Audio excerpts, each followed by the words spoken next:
बिस्मिल्लाहिर्रहमानिर्रहीम। नाज़रीन, single look reporters bench supreme court of Pakistan से आपके सामने हाजिर हैं। ये बैकग्राउंड में देख सकते हैं, कमरा अदालत नंबर 2 और 3 आपको नजर आ रहे होंगे। पैक पे जहाँ बंदा चढ़ता हुआ पुलिस वाली सड़क के ऊपर जा रहे हैं। यहाँ कमरा अदालत नंबर 3 में आज समाअत हुई। वही कस्टम्स एक्ट की जो बेंचेस के इख्तियारात का केस बन गया था, उसमें आज फिर अटॉर्नी जनरल ऑफ पाकिस्तान पेश हुए और उन्होंने कहा कि वो कल वाला जो ऑर्डर है उसका रिव्यू फाइल करेंगे। जो कल तौहीन अदालत केस का ऑर्डर आया है उसके खिलाफ वो अपील फाइल करेंगे। और साथ ही साथ ये भी कहा कि जो 13 और ये 16 जनवरी के ऑर्डर्स हैं इनको भी वो रिव्यू करेंगे।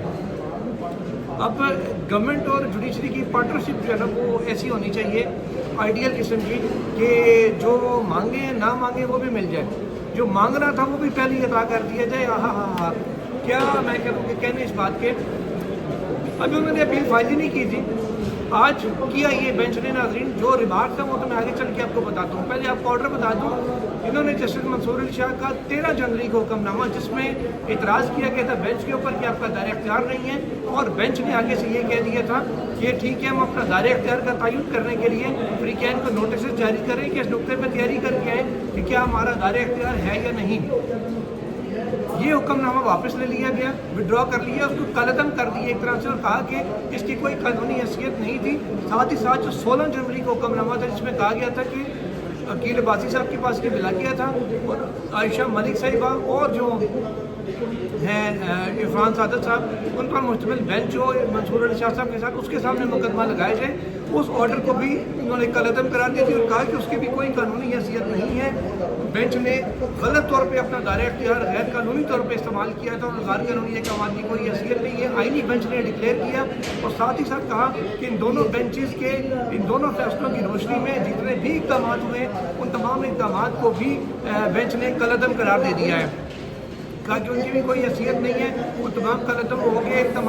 इसके अलावा जो तौहीन अदालत का नोटिस जारी किया गया था नज़र अब्बास को, एडिशनल जुडिशल को, जिन्हें बाद में डिस्चार्ज भी कर दिया गया, और कहा गया कि जो नज़र अब्बास साहब हैं उनका कसूर नहीं था। कल शाह साहब ने फैसला अनाउंस किया था, उसके हवाले से भी आज बात हुई और अदालत ने जो उसके सामने ही नहीं था फाइल, वो फाइल उठा के अपने सामने लगाने का ऑर्डर कर दिया कि जनाब ये अब हमारे पास आके लगेगा, हम इस फाइल का जायज़ा लेंगे।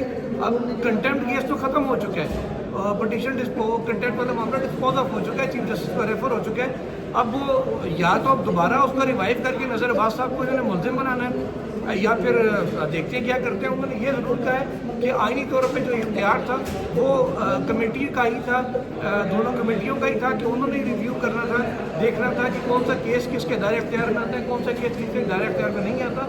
इसलिए ये कहना कि कमेटियों को इख्तियार नहीं था ये सरासर गलत होगा। ये 7 रुकनी बेंच ने एक फाइंडिंग भेजी है, गोया कि जो इंतजामी कमेटियाँ थी उनको एक तरह से कह लें कि इन्होंने हैसियत दे दी है जुडिशरी की कि वो एक जुडिशल फोरम होगा जो कि इन बातों का तयन कर सकेगा कि कौन सा केस कहाँ लगना है, कौन सा नहीं लगना। जुडिशल ऑर्डर्स को उन्होंने कहा है कि मानने की है, ऐसे किसी अहकामात की कोई हैसियत नहीं होगी। ये वही मीरुद्दीन खान साहब है जिन्होंने आज हुक्मनामा लिखवाया, जिन्होंने मखसूस सीटों के केस में ये नोट लिखा था कि जनाब जो फैसला आइन और कानून के मुताबिक ना हो उसको मानने का कोई पाबंद नहीं है। तो आज उन्होंने इसी किस्म की बात फिर कर दी है। आज तक कलामी भी हुई बैरिस्टर सलाहुद्दीन की और जस्टिस मोहम्मद अली मदर की, और जस्टिस जमाल मुंतखेल भी इसमें थोड़े से आए। मोहम्मद अली मदर साहब ने कहा कि हमें तो पहले नहीं, अख्तर साहब ने कहा, नहीं मुख्तार अफगान साहब ने, हमें तो लगता सारा मसला आपकी वजह से हुआ कि आप लोग ये कह रहे थे कि ये वही बेंच सुने आईनी बेंच में केस ना है। मोहम्मद अली मदर साहब ने कहा कि आपको लगता है हमारे सामने संजीदा ही नहीं है, हमारे सामने केस ही नहीं चलाना चाहते, आप चाहते नहीं है कि केस हमारे सामने लगे और हम लोग इसको सुने। इस वजह से आपने उस बेंच को सारा प्रोवोक किया और ये सारा काम हुआ।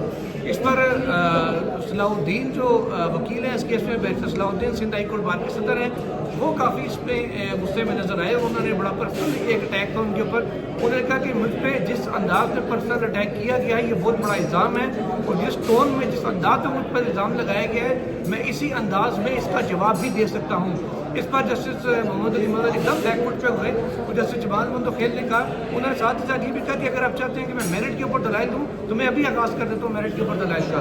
इस पर जस्टिस जमाल मुंतखेल ने कहा अभी फाइल तो बंद है, अभी तो हमने फाइल खोली नहीं कि मेरिट के ऊपर केस सुने। تو جسٹس اس پہ بیرسٹر ثناء الدین نے ان کو جواب دیا کہ اگر آپ کی فائل بند ہے اور آپ نے مفروضوں کے اوپر سوال پوچھنے ہیں تو پھر ہم بھی جو ہے نا میں بھی فائل بند کر کے مفروضوں کے اوپر ہی آپ کو تمام جوابات دوں گا. جسٹس امین الدین خان بھی آج کافی بھڑکے ہوئے نظر آئے, کافی غصے میں نظر آئے. انہوں نے کہا کہ جو حلف ہے ہمارا وہ کہتا ہے کہ ہم نے آئین کا تحفظ کرنا ہے, آئین کے اوپر عمل درآمد کرنا ہے, اور اگر جو دار اختیار آئینی بینچ کا ہے اس کے اندر ہم کسی قسم کی مداخلت برداشت نہیں کریں گے. ہم آئین کا تحفظ کرنے کا جو حلف اٹھا رکھا ہے اس کے اوپر عمل درآمد کو بھی یقینی بنائیں گے, اور اپنا جو حلف ہے وہ ہم یقیناً چلائیں گے. ساتھ ہی ساتھ انہوں نے یہ بھی کہا جسٹس امین الدین خان نے کہ جسٹس منصور علی شاہ کے حوالے سے وہ مخاطب کرتے ہوئے کہہ رہے تھے کہ ایک طرف کہا جاتا ہے کہ ہمیں کارنر کر دیا گیا, ہمیں دیوار سے لگا دیا گیا, اور جب اپنی باری آتی ہے تو آئین کو اٹھا کے باہر پھینک دیتے ہیں. جسٹس جمال منتخیل نے بھی کافی سخت بات کی, اور جسٹس محمد علی مظہر آج پھر بڑا بڑھ چڑھ کر اظہار کر رہے تھے اپنی رائے کا. انہوں نے کہا کہ یہ بات کا تعین جو بینچ کو یعنی منصور علی شاہ صاحب کو غصہ اس بات کا ہے, ان کو دکھ اس بات کا ہے, ان کو تکلیف اس بات کی ہے کہ جی پارٹ ہیڈ میٹر کو یعنی کہ جو جزوی سماج جس کی ہو چکی ہے اس کو چھیڑا گیا, اس معاملے کو کیس واپس لیا گیا جو نہیں لیا جا سکتا. انہوں نے کہا کہ 13 جنوری کے آرڈر میں کہیں نہیں لکھا کہ یہ میٹر پارٹ ہیڈ ہے, 16 کے آرڈر میں لکھا گیا ہے کہ اس کو پارٹ ہیڈ تصور کیا جائے. پارٹ ہیڈ یہ ہوتا یا نہیں ہوتا تصور کرنے والی کیا بات ہے. یہ انہوں نے کہا کہ مجھے سمجھ میں نہیں آ رہا. شاہد جمیل صاحب جو سابق جج ہیں لاہور ہائی کورٹ کے, وہ کھڑے ہوئے, ان کی جانب سے کہا گیا کہ جناب میں تو یہ چاہتا ہوں بینگ جوڈیشری کا حصہ رہا ہوں کہ یہ لڑائی آگے نہ بڑھے, لڑائی یہاں پہ ختم ہو. اس لیے آپ یہ کہہ تصور کر لیں کہ شاید کوئی بونا فائڈی مسٹیک ہے. انہوں نے کہا کہ دونوں سائڈوں سے بونا فائڈی غلط فہمیاں ہیں کچھ, یعنی کہ نیتی پر مبنی کچھ غلط فہمیاں ہوئی ہیں جس کو کہ یہ جھگڑے کی صورت جو اختیار کرتی جا رہی ہے. میں چاہ رہا ہوں کہ عدلیہ میں جھگڑا نہ اور اس معاملے کو ختم کریں. یہ عدلیہ کی آزادی کا بھی معاملہ ہے. اس پر جیسے جمال منتخیل نے کہا کہ مجھ سے زیادہ عدلیہ کی آزادی کا بڑا دائی اور کوئی نہیں ہو سکتا. کوئی دعویٰ بھی کرے تو میں اس کا یقین نہیں کروں گا, لیکن ہم نے آئین اور قانون کے مطابق چلنا ہے. جو بھی کرنا ہے آئین اور قانون کے دائرے میں رہ کے کرنا, اس کے مطابق چلنا ہے. انہوں نے کہا موجودہ جو سسٹم ہے یعنی کہ 26واں ترمیم یہ اگر کسی کو پسند نہیں آ رہی تو اس سے ہمارا مسئلہ نہیں ہے. سسٹم کبھی کسی کو اچھا لگتا ہے, کبھی کسی کو برا لگتا ہے. انہوں نے کہا جب تک یہ سسٹم ان پلیس ہے ہم نے اس کے اکارڈنگلی چلنا ہے. اور آج جب 26واں ترمیم کا ذکر ہو تو شاید جمیل صاحب نے کہا کہ بلکہ محمد علی مظہر صاحب نے کہا کہ اگر تمام ججوں کو کل فل کورٹ آئینی جج ڈکلیئر کر دیا جاتا ہے آئینی بینچ کا ممبر, تو پھر شاید آئینی ترمیم بھی قابل قبول ہو جائے گی, سب اس میں آ جائیں گے. ٹانٹنگ میں انہوں نے یہ بات کی. تو شاید جمیل صاحب نے کہا کہ آپ لوگوں کا 7 لوگوں کا بیٹھ کے کیس سننا, تمام ججوں کا آئینی بینچ میں ہونا اور سپریم کورٹ کی طرف سے فل کورٹ تشکیل دینا, یہ تینوں ڈفرینٹ چیزیں ہیں. انہوں نے کہا کہ آئینی ترمیم کیس میں آپ 7-8 لوگ بیٹھ کے اگر کوئی کیس سن رہے ہیں تو پریسیڈنٹ ایسا ہے جو فل کورٹ کے 17 ججز کا, تو آپ اس کے پابند ہوں گے. آپ اس سے ڈفرینٹ ویو نہیں لے سکتے انلیس آپ کو اسٹرینتھ بڑھا کے اتنے ہی یا اس سے زیادہ ججز آپ بیٹھے تب آپ ڈفرینٹ ویو لے سکیں گے. ایک آخری بات کر کے کنکلوڈ کرتا ہوں ناظرین, سپریم کورٹ میں کوئی بھی چیز ایسی نہیں ہوتی بلکہ پورے پاکستان میں جو بائی ڈیزائن نہ ہو اچانک سے کبھی کچھ نہیں ہوتا. کل امین الدین خان صاحب کا اور آئینی بینچ کا انفیکٹ 3 ہفتے کی ڈیٹ دینا اور ساتھ ہی ساتھ سپریم کورٹ میں 8 نئے ججز کے لیے جوڈیشل کمیشن کا 11 فروری کو اجلاس بلانا, یعنی وہ 3 ہفتے پورے ہونے سے پہلے 8 نئے ججز کو انڈکٹ کرنا, یہ مکمل ایک ڈیزائن ہے تاکہ اگر فل کورٹ بنانی بھی پڑ جائے یا اگر اس کے خلاف اپیل آ جائے, فل کورٹ یہ نہیں بناتے 7 رکنی بینچ کے خلاف 8 رکنی کے خلاف, تو آگے سے اپنے نمبر پورے کر لیے جائیں تاکہ ہم ترمیم کو برقرار رکھ سکیں. کیونکہ چیف جسٹس یحییٰ آفریدی کے بھی سروائیول کا ایشو ہے. اگر سب سے پہلے تو وہ شکار ہوں گے آئینی ترمیم اڑتی ہے تو ان کی چیف جسٹس ہی خطرے میں جائے گی, وہ فارغ ہو جائیں گے, اور جو منصور علی شاہ صاحب وہ چیف جسٹس بن جائیں گے. یہ میرا خیال ہے کوئی بھی افورڈ نہیں کر سکتا. تو بائی ڈیزائن یہ میری نظر میں سارا کچھ ہو سکتا ہے, میرا پوائنٹ آف ویو غلط ہو لیکن میری نظر میں سارا کچھ بائی ڈیزائن ہے.